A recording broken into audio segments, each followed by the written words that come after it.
Hi, welcome back to my channel. ඔයාලට අද ගෙනාවේ කේක් රෙසිපි එකක් නෙමෙයි. මට හිතුණා මේ මං හදපු අන්කොමන් ඩිසයින් එකක් ඔයාලත් එක්ක හදාගත්තේ කොහොමද කියලා ෂෙයා කරගත්තොත් හොඳයි කියලා.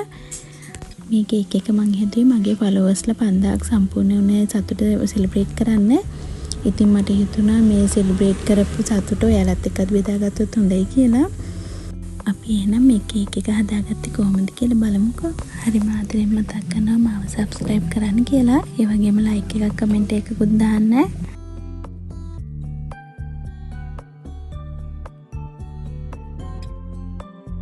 මුලින්ම කේක් එකේ උඩ කොටස කපලා ඉවත් කරගන්න ඕනේ. අපි කේක් එක අයිසිං කරනකොට ඒ කොටස තියාගන්නේ නැහැ. මේ විදිහට සම්පූර්ණයෙන්ම කපලා ඉවත් කරගන්න.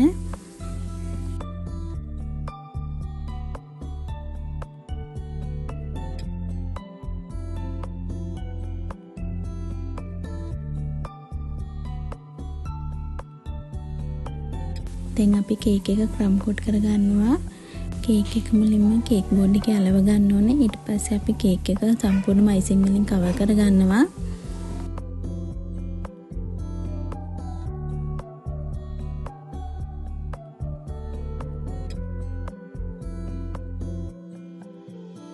මේ විදිහට ක්‍රම් කෝට් කරගත්ත කේක් එක විනාඩි 20ක් විතර ෆ්‍රීසර් එකේ තියලා අරගෙන තමයි අපි ඊළඟ කෝඩ් එක දාන්නේ. දැන් අපි නැවතත් අයිසිං වලින් කේක් එක කවර් කරගන්න ඕනේ.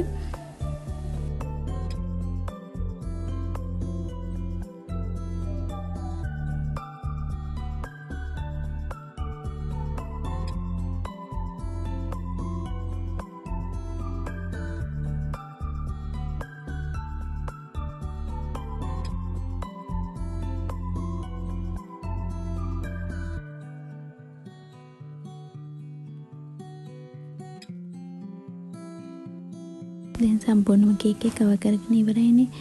මම මේ ඩිසයින් එක දාන්නේ 2D එකකින්. ඔයාලා 2D එකක් හරි 1mm එකක් හරි මේ ඩිසයින් එකට පාවිච්චි කරන්න පුළුවන්.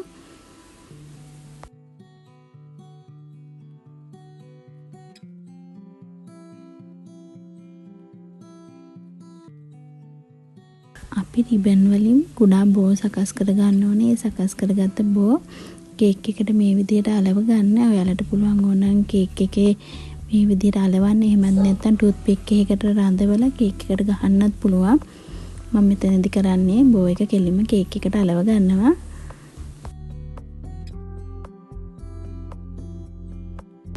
රතු පාට අයිසින් එකකින් පහක් කේක් කියලා ගහලා මම මේ විදිහට සිම්පල් ඩිසයින් එකක් දාලා කේක් එක ලස්සන කරගන්නේ.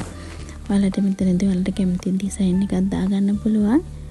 ඔයාලා මගේ වීඩියෝ වලට කැමති නම් like එකක් comment එකක් දාන්න. හරිම ආදරෙන් මතක් කරනවා මගේ channel එක subscribe කරන්න කියලා. එහෙනම් අලුත් වීඩියෝ එකකින් හම්බෙන්නකම් ගිහින් එන්න. ඔයාලට සුබ දවසක්.